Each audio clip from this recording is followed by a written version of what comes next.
It's very common for investors to talk about American politics all the time, and you know that. But increasingly, I'm asked about how international elections, and I actually don't care for the phrase international, I care for the phrase non-American elections, impact investors, impact capital markets. And of course, at different times, they do that differently.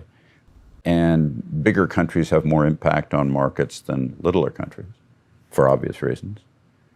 But this year, right now, we're seeing a trend that I believe is near monotonic. It's largely the same almost everywhere, which is country elections are moving more the same way that America's election last year did, toward gridlock, toward creating governments that don't really have the capability to do so much. While meanwhile, people keep talking yakking about governments doing so much. So if you look, for example, at Israel, its elections have gridlocked itself almost completely. And yet, as we look ahead, they probably stagger into more of that. India, the same thing. Germany's elections immediately ahead, same thing. In Japan, it's a little different, of course, because with the impending technical change of regime, the Conservative Party's been in power officially since I was a boy in the 1950s. And the fact is, there's often a little relief rally when you move to the next head of state, but it typically doesn't last very long. And that's because typically nothing really basic changes.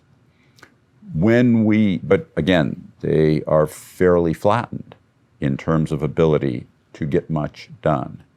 And that's largely the hallmark that we see around the world. The voters seem to be spread apart in opposition, very much the way they are in America. Different parties, different names, different titles, different structures.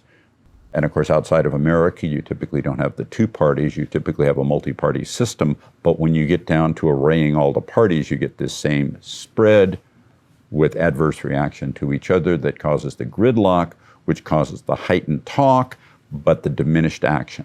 And that's actually bullish for investors, whether it's the overseas gridlock or the same way it is with US gridlock, and is a continued bullish sign. Subscribe to the Fisher Investment YouTube channel if you like what you've seen. Click the bell to be notified as soon as we publish new videos.